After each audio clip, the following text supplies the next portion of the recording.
बाबा जी दी प्यारी साध संगत जी, राधा स्वामी जी। आज की ये साखी हमें गुरचरण सिंह बाबा जी की फिर से याद दिला देगी। वैसे तो वो मालिक कभी हमारे दिल से गए ही नहीं, फिर भी जब संत महात्मा की कोई पुरानी बात सामने आती है, याद आती है, तो फिर से आंखें नम हो जाती हैं। सेवा का महत्व तो हम सभी को बहुत अच्छे से पता है कि अगर हम एक हाथ से सेवा करते हैं तो मालिक उसी पल हमें सेवा का फल दे देता है। वो कभी भी सेवा रखता नहीं है। वो चाहे तो उसके घर में इतना है कि संगत को कभी सेवा करने का मौका ही ना मिले, लेकिन फिर भी गुरचरण सिंह बाबा जी या आज के मौजूदा बाबा जी का यही रहता है कि संगत दिल से आकर सेवा करे और अपनी सेवा के जरिए अपने कर्मों का हिसाब किताब खत्म कर सके। क्या जब हम सेवा के लिए जाते हैं, हमारे दिल में पता नहीं कितनी ख्वाहिशें आ जाती हैं, कितना सब कुछ हम उस परमात्मा के आगे रख देते हैं। क्या वो मालिक हमें देने की क्षमता रखता है तो क्या जानता नहीं कि हमें क्या चाहिए? फिर हम क्या सोच के उसके सामने इतनी इच्छाएं, तृष्णाएं जाहिर करते हैं? वो तो खुद कहते हैं जो देने की रखता है क्षमता, वो जानने की भी रखता है। क्या वो जान नहीं सकता कि हमें किस चीज की जरूरत है?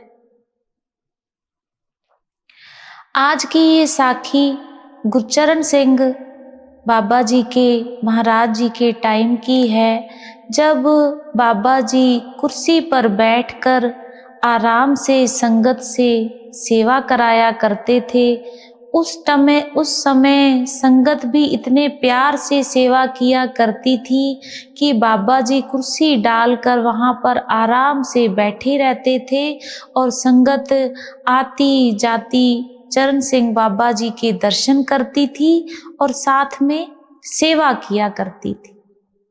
और बाबा जी बड़े प्यार से अपनी संगत को निहारा करते थे। उसी समय जैसा कि इस टाइम पर बहुत सारे जथे सेवा के लिए ब्यास जाया करते हैं, डेरे जाया करते हैं, उसी तरह उस समय पर भी अलग अलग जिलों से, अलग अलग जगहों से जथे सेवा के लिए जाया करते थे। तो उस टाइम आप सभी को तो पता ही है कि बच्चों को ज़्यादातर मना किया जाता था कि सेवा के लिए बड़े ही जाएंगे, बच्चों को ज़्यादा मंजूरी नहीं दी जाती थी। आज तो बाबा जी ने सभी के लिए ही दरवाजे खोले हुए हैं। बेटियां हैं, बेटे हैं, बच्चे हैं, सभी को बहुत अच्छे से दर्शन भी होते हैं, सेवा भी होती है। लेकिन जब उस समय एक जथा जलंधर से सेवा के लिए डेरे गया तो उसमें एक 9 साल का लड़का भी चला गया। उसने बहुत जिद करी, उसका बाबा जी के प्रति बड़ा लगाव था। जब उसकी माताजी सेवा पर जाने लगे तो वो कहता है, माँ मैं भी आपके साथ डेरे सेवा पर जाऊंगा। माताजी कहती हैं कि बेटा अभी तू सिर्फ 9 साल का है, तू वहां पर क्या सेवा करेगा? हमें तो वहां पर जाकर रोड़ी की सेवा करनी है, वहां पर तो तसले सिर पर उठाने पड़ते हैं, तू कैसे सेवा करेगा? लेकिन वो लड़का अपनी माँ की एक नहीं सुनता और वो गाड़ी में जथे के साथ बैठ जाता है। जब डेरे जाते हैं, रोजाना की तरह सेवा शुरू हो जाती है। बाबा जी कुर्सी पर बैठे होते हैं और संगत बड़े प्यार से सेवा कर रही होती है। तब तो संगत से इतना प्यार था कि जिसने भी कोई सवाल जवाब करने होते थे साथ में सेवा भी करते और बाबा जी के सामने, महाराज जी के सामने हाथ जोड़कर वचन भी करते थे। अपने जो दिल में बात होती थी वो भी बाबा जी से कर लेते थे। ऐसे ही सेवा चल रही थी, सारी संगत बड़े प्यार से सेवा कर रही थी। तब बाबा चरण सिंह जी, हजूर जी क्या देखते हैं कि वो 9 साल का बेटा बड़ी ही शिद्दत से और बड़े ही दिल से सेवा कर रहा होता है। उसका ध्यान इधर उधर कहीं भी नहीं होता। हम तो सेवा करते हुए कितनी चीजें मन में सोचते हैं, हमारे दिलो दिमाग में बातें चल रही होती हैं, हम सेवा भी करते हैं लेकिन हमारा दिमाग कहीं का कहीं पहुंचा होता है। लेकिन वो 9 साल का लड़का बड़े ही दिल और सच्चे दिल से उस गुरु के घर सेवा कर रहा था। इतने में बाबा जी, हजूर जी एक सेवादार से कहते हैं, भाई वो जो 9 साल का बेटा वहां पर सेवा कर रहा है उसे जरा मेरे पास बुला कर लाओ। अब वो सेवादार उस लड़के के पास जाता है, उस लड़के को कहता है, बेटा तुम्हें ना वहां पर हजूर जी बुला रहे हैं, बाबा जी ने बुलाया है। अब देखो उस मालिक की मौज। वो लड़का कहता है, नहीं मैं नहीं जा सकता, मेरे जथेदार जी ना अभी यहाँ पर हैं नहीं, पता नहीं कहाँ गए हुए हैं। और जब मैं सेवा पर आया था तब जथेदार अंकल जी ने बोला था, मुझसे पूछे बगैर यहाँ से किसी ने जाना भी नहीं है और कुछ करना भी नहीं है। जब मैं कहूँगा तभी यहाँ से कहीं जाना है, मेरे पूछे बगैर आप लोग कहीं भी नहीं जाओगे। तो मेरे जथेदार अंकल जी तो यहाँ पर है नहीं, मैं किनसे पूछ के वहां जाऊंगा, तो मैं अभी नहीं जा सकता जब तक मेरे जथेदार अंकल मुझसे नहीं कहते। क्योंकि उस लड़के के दिल में इतना प्यार था, उसे ये लग रहा था कि मुझे बस इन जथेदार अंकल को ही खुश करना है, इनको होगा कि मैं कितनी अच्छी सेवा कर रहा हूँ, फिर ये मुझे हर बार अपने साथ लेकर सेवा पर आया करेंगे। तो वो जो सेवादार था वहां से मुस्कुराता हुआ बाबा जी के पास चला जाता है। तब बाबा जी को जाकर बोलता है, बाबा जी वो बच्चा तो इतनी शिद्दत से सेवा कर रहा था, बोल रहा है जब तक मेरे जथेदार अंकल जी नहीं आते तब तक तो मैं कहीं नहीं जाऊंगा। बाबा जी आगे से मुस्कुरा देते हैं।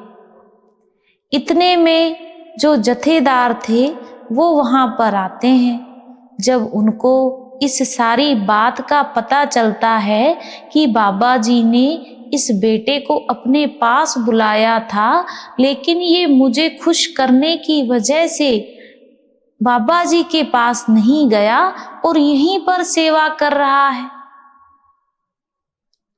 तब वो उस लड़के से कहता है कि बेटा जाओ बाबा जी की बात सुनकर आओ। वो लड़का जैसे ही बाबा जी, गुरचरण सिंह बाबा जी के पास जाता है, बाबा जी उसको देखकर मुस्कुराते हैं और उसके माथे का जहाँ पर तिलक लगाया जाता है वहां पर एक 0 का निशान बना देते हैं और उस लड़के से कहते हैं, जाओ बेटा जाकर अपनी सेवा करो। अब ये सारी चीज जब दूसरी संगत देखती है, सेवादार देखते हैं, तो वो बहुत हैरान हो जाते हैं। वो सोचते हैं ये मालिक की क्या मौज है। बाबा जी ने उस लड़के को अपने पास बुलाया भी, कुछ बोले भी नहीं, उसको शाबाशी भी नहीं दी, उससे कुछ कहा भी नहीं और उसके माथे पर जीरो का निशान बना दिया। इसका क्या महत्व हो सकता है? सारी संगत एक दूसरे से पूछने लगती है। तब का समय और था, बाबा जी के साथ बिल्कुल आमने सामने संगत की बात हुआ करती थी। अब संगत बाबा जी के पास जाती है, उनसे कहती है, बाबा जी क्या था ये? आपने उस लड़के को अपने पास बुलाया और उसके माथे पर जीरो का निशान बनाया, इसका क्या मतलब है? तो गुरचरण सिंह बाबा जी आगे से बोलते हैं कि भाई कुछ बातें अंदर की होती हैं, ये सबके साथ बताई नहीं जाती या सबको शेयर नहीं करी जाती।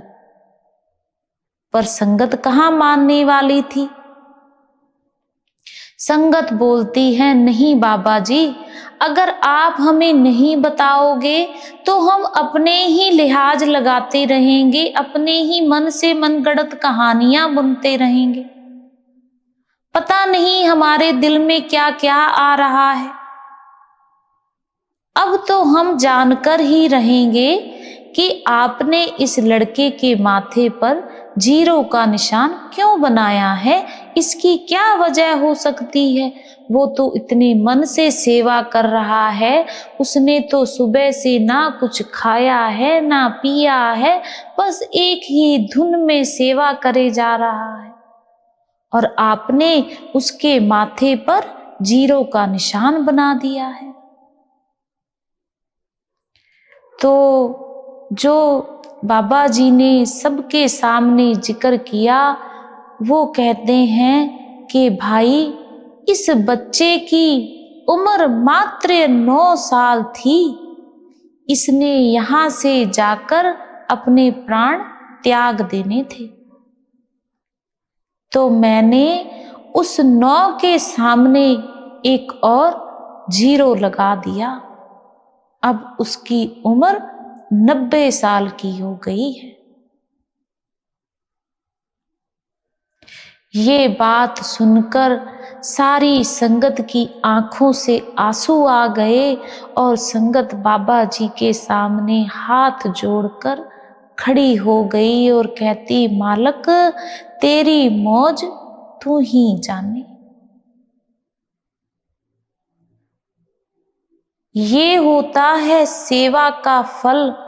वो मालक हमें कब कैसे बदल देता है, हमारी किस्मत बदल देता है, वो तो उम्रा के लिखे हुए लेख बदल देता है। सिर्फ हमारा भरोसा नहीं होता और उस बच्चे जैसा बिना स्वार्थ के प्यार नहीं होता। उस बच्चे ने उस टाइम सेवा सिर्फ ये सोचकर कर रहा था कि अगर मैं इस टाइम सेवा अच्छे से करूंगा तो ये जथेदार अंकल अगली बार भी मुझे सेवा पर लेकर जरूर आएंगे। उसके मन में कोई भी इच्छा नहीं थी कि इस सेवा के बदले मुझे ये दे दो, मुझे वो दे दो, कुछ भी नहीं। लेकिन उस मालिक को पता था कि इस बेटे को क्या चाहिए। तो ये तो उस टाइम की बात थी जब गुरचरण सिंह बाबा जी खुली सेवा जब संगत करती थी तो संगत को दर्शन भी दिया करते थे और संगत के सामने बैठा करते थे और संगत बाबा जी को देख देख कर और खुश होती थी और जोरों शोरों और जोश के साथ सेवा किया करती थी। सारी संगत सोचती थी, जब मैं सिर पर उठाकर मिट्टी का टोकरा लेके जाती हूँ तो बाबा जी मुझे देखते हैं। कोई बहन कहती थी, नहीं बाबा जी मुझे देखते हैं। कोई भाई कहता था, नहीं बाबा जी तो मेरे टोकरे गिन रहे थे कि मैंने कितनी सेवा करी।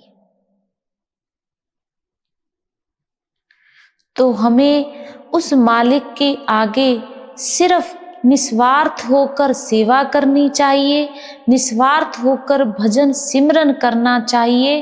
वो कब हमारी झोलियां भर देगा हमें खुद को पता नहीं चलेगा। वो कब और कैसे जिंदगी बदल देते हैं, किस्मत बदल देते हैं, उम्र बदल देते हैं। राधा स्वामी जी।